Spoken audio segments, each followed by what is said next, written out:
Kayaknya udah lama nggak ketemuan ya. Karena di minggu lalu aku sempat ngeliat beliau ngobrol-ngobrol sama Sarah sama Davi. Terus aku mikir kayak, aduh gue pengen banget ada di situ lagi. Langsung kita ketemu sama Mas Iqbal. Kang Iqbal, Pagi, Karyo. pagi kumaha damang Kang. Alhamdulillah, pangestu, Kang. Aduh, sebenarnya waktu di minggu lalu aku ngeliat dirimu tuh kayak, aku pengen banget ada di studio, aku pengen banget ngobrol sama Kang Iqbal. Karena biasanya kalau ngobrol sama Kang Iqbal isinya kalau nggak ketawa-ketawa, ada aja gitu ya kelakuannya dari warga sekitar gitu ya. Ada aja, bener. Dari kemarin udah nenek-nenek dipukulin, Itu, dituduh, terus pencabulan. Nah, itu. sekarang ini lebih ekstrim lagi nih. Nah ini mah, tapi kalau yang satu ini aku bingung Kang. Ini tuh satu keluarga loh, kok bisa ya Kang ya? Itu dia, Kang. Bahkan saya juga bingung nanti ngejelasinnya. Semoga Detikers bisa memahami ya Oke, alurnya. jadi nih ya, sekedar preambul dulu buat tikar semuanya. Ini ada satu kejadian di mana ada seorang anak bernama Yanti dan ayahnya yang kompak memutilasi ibu kandungnya di Cianjur sana. Kang Iqbal, mungkin untuk lebih lengkapnya boleh diinformasikan kronologisnya seperti apa Kang? Silakan. Baik, Karyo. Hmm.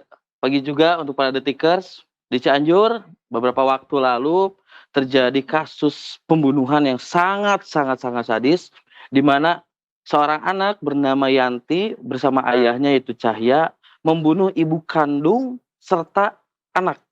Di posisinya yang dibunuh ini adalah ibu kandung dari Yanti dan anak dari Yanti, atau istri dari pelaku Cahya sekaligus cucu dari pelaku Cahya ini. Ada dua korbannya. Nah, kasus ini berawal dari adanya temuan kerangka di Desa Cibadak, Kecamatan Sukaresmi.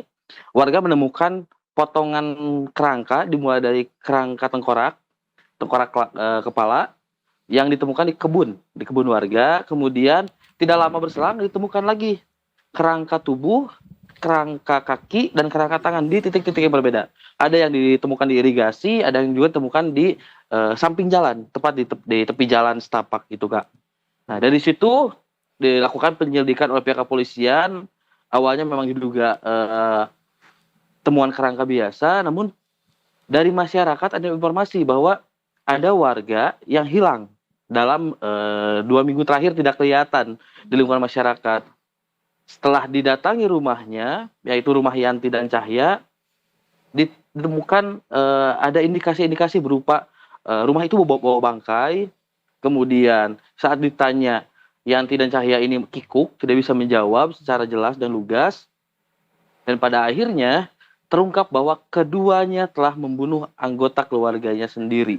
Begitu. Apalagi itu ini diperkuat juga setelah dilakukan penyidikan. Awalnya pelaku tidak mengakui, tapi setelah dicek handphonenya, ternyata di handphonenya ada foto jasad sang ibu yang sedang bersimbah darah dan beberapa bagian tubuhnya sudah dipotong. Jadi ketika dimutilasi itu difoto sama pelaku Yanti ini, Kak. Dan pelaku adalah korban ini dibunuh saat tidur. Saat tidur dia dibunuh, kemudian ditikam. Dibunuhnya berawal dengan dicekik, kemudian ditikam, sempat didiamkan dulu, kemudian dimutilasi. Nah, selain itu juga ada korban yang merupakan anak sekaligus cucu dari pelaku. Nah, untuk anak ini memang sangat kasihan ketika terjadi pembunuhan itu, sang anak terbangun yang usianya masih 3 tahun, Kak. Innalillahi. Saat terbangun, karena dikhawatirkan akan berisik dan aksinya akan ketahuan, langsung dibunuh saat itu juga. Innalillahi. Padahal kan kalau misalnya dia mau jadi saksi juga anak 3 tahun bisa bersaksi apa sih Kang, ibaratnya seperti itu ya. Cuma mungkin karena Betul. kepanikan si pelaku yang lagi ngebunuh dan mungkin lagi gelap mata akhirnya yang bersuara juga dibunuh juga. Jadi intinya Kang sebetulnya yang ngedorong Yanti dan ayahnya ngebunuh tuh apa sih Kang sampai segitunya gitu tega ke yang masih ada hubungan darah juga. Motifnya lah Kang. Motifnya ialah sakit hati karena sejak kecil Yanti ini selalu namun sudah nama kasih salken atau gimana ya, kurang kasih sayang. Oh. Oh, maksudnya abandon gitu Kang, apa diabaikan gitu, justru bukan disiksa atau yang malah Nah dimarahin itu gitu? bahasa tepatnya diabaikan. Oh. Bahasa Indonesia diabaikan oleh sang ibu. Itu bertahun-tahun, selama mungkin dari SD usia 7-8 tahun sampai usia sekarang 31, dia masih menganggap ibunya kurang kasih sayang kepadanya, lebih menyayangi adik-adiknya karena dia adalah sulung ya. Ya ampun, Sayang ke kecemburuan ya Kang? adik-adiknya, kecemburuan bertahun-tahun bahkan belasan tahun, yang padanya dia nekat untuk membunuh ibunya. Ditambah lagi ada dorongan soal piutang. Jadi Yanti dan ayahnya ini punya utang sekitar 90 juta, sempat meminjam uang kepada sang ibu atau ada emas juga kan di sana. Tapi sang ibu menolak, sang korban ini menolak karena emas ini titipan dari adiknya yang bekerja di luar negeri. Dia tidak mau menggunakannya, khawatir tidak bisa diganti. Begitu. Pada akhirnya direncanakan sejak 21 April direncanakan pembunuhan. Jadi memang pembunuhannya berencana dari 21 April malam saat ditolak untuk meminjam uang, dia merencanakan pembunuhan dan dieksekusi beberapa waktu lalu, Kak. Oke, berarti kalau dari motif sang suami itu hanya kurang lebih hanya tentang uang aja, tentang materi ya Kang ya? Betul, karena setelah kejadian sang suami langsung mengambil emasnya, menjual dan membayar utang. Oke, Kang, aku tidak bisa membayangkan ya, ini kejadian yang buat aku di luar Nurul banget gitu. Ini bisa sampai terjadi. Ketika mereka sudah melakukan pembunuhan tersebut, Kang, salah satu upaya yang dilakukan adalah dengan cara memencar tubuh-tubuh korban, ibaratnya seperti itu. Apakah ada cara lain yang mereka lakukan, misalnya untuk membakar dari si jenazah atau seperti apa? Betul, Kak, informasi dari pihak kepolisian, Kasat Reskrim Polres Cianjur, AKP Tono Listianto dan Kapolres Cianjur, AKBP Yongki menyebutkan kalau korban ini selain dimutilasi juga sempat dikuliti. Dikuliti bagian tubuhnya oleh pelaku, setelah dikuliti dibakar hingga menyisakan sedikit daging dan kerangka. Setelah itu baru dibuang. Itu tindakan itu dilakukan untuk menghilangkan jejak. Bahkan selain itu, sebelum foto yang tadi di handphonenya terungkap, dia sempat pura-pura memiliki gangguan kejiwaan kepada kepolisian supaya dia terbebas dari hukum. Jadi dia pura-pura gangguan kejiwaan, menyebut bahwa dia tidak membunuh ibunya, tidak membunuh anaknya, tapi sosok sang ibu ialah jelmaan dari Buto Ijo katanya. Innalillahi. Mencoba Jadi dia mengelabui polisi beralibi. ya. Betul, dia mengelabui, pura-pura memang memiliki gangguan kejiwaan, tapi setelah foto itu ditunjukkan, dia baru sadar dan mengakui semua perbuatannya. Nah Kang, karena tadi kan sepertinya sudah menjadi pembunuhan berencana sejak sebulan yang lalu begitu ya. Untuk bagi-bagi perannya tanda kutip antara Cahya dan Yanti ini seperti apa nih Kang? Dari mutilasinya, kemudian pembakaran jasadnya gitu. Dan juga ya tadi dan strategi-strategi lainnya mungkin ya yang mungkin udah mereka siapkan juga ketika nanti akan ada penyelidikan dari polisi. Untuk pembagian tugasnya, Yanti dan Cahya ini langsung mengeksekusi dengan mencekik. Kemudian saat sudah meninggal, informasinya dia memang bingung akan membuang mayat ini kemana, jasad ibu dan anaknya kemana. Kemudian keduanya memotong-motong bagian tubuh dan pada akhirnya setelah jadi kerangka, setelah dibakar dan jadi kerangka, sang ayah yang menyebar ke beberapa titik berbeda, termasuk dengan Yanti juga.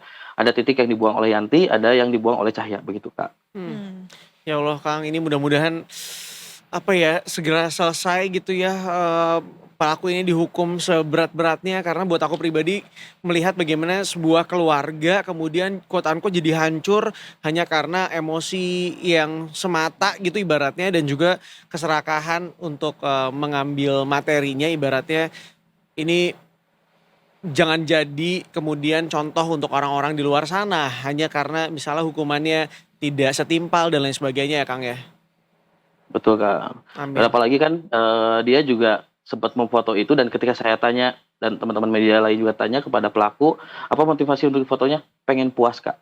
Sebatas itu. Dia ingin puas melihat kondisi ibunya dan ketika sudah jadi jenazah kemudian difoto, dia juga berpikir sekarang tidak hanya dia tapi kedua adiknya juga tidak akan lagi memiliki kasih sayang ibu. Ya, Ya gila Allah, ini berita yang mencengangkan dari Cianjur gitu ya Kang ya. Ya. Ya ini mudah-mudahan tidak ada lagi kejadian seperti ini di Cianjur Kang ya gitu. Karena ini nggak kepikiran banget untuk orang biasa melakukan kepada orang lain yang nggak ada hubungan darah aja tuh udah keji banget. Tapi ini kok sampai hati ke ibu yang melahirkan dia sendiri gitu bisa berbuat seperti itu. Tapi ini ada memang salah satu contoh untuk kita lebih mendekatkan diri pada Yang Maha Kuasa gitu ya. Iya, Karena biasanya dengan diperkuat kita dekat lagi. sama keimanan kita akan terhindarlah dari pemikiran-pemikiran kayak gini, emosi yang begitu menyala-nyala dan bahkan sampai menghabisi nyawa orang lain apalagi keluarga terdekat. Kang Iqbal hatur nuhun pisan Kang Iqbal. Dijelaskan dengan Siap, sangat Kak baik Edi kok Kang. Karyo. Kita ngerti kok, kita paham Siap. banget penjelasannya. Hatur nuhun pisan. Terima kasih untuk penjelasannya yang selalu seperti bercerita ya. Jadi kita nangkep gitu semuanya Iya. jelas.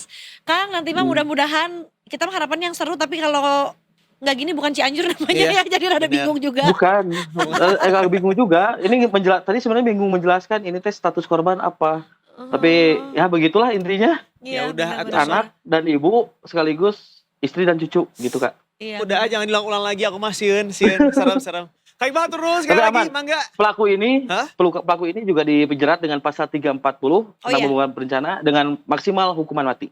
Ya, nah itu dia, Setimpal mudah-mudahan. ya, betul, atas apa yang dia lakukan Setimpal, terhadap, apa ya, hubungan darah, korban yang masih ada hubungan darahnya sangat kental dengan beliau. Ayo atuh Kang Iqbal, matur nuhun pisan, sampai ketemu lagi sama berita-berita lainnya. Siap. Mangga. Sampai jumpa Gue Kang, jemput Dingkin. matur nuhun. Mangga. Nuhun. Amin.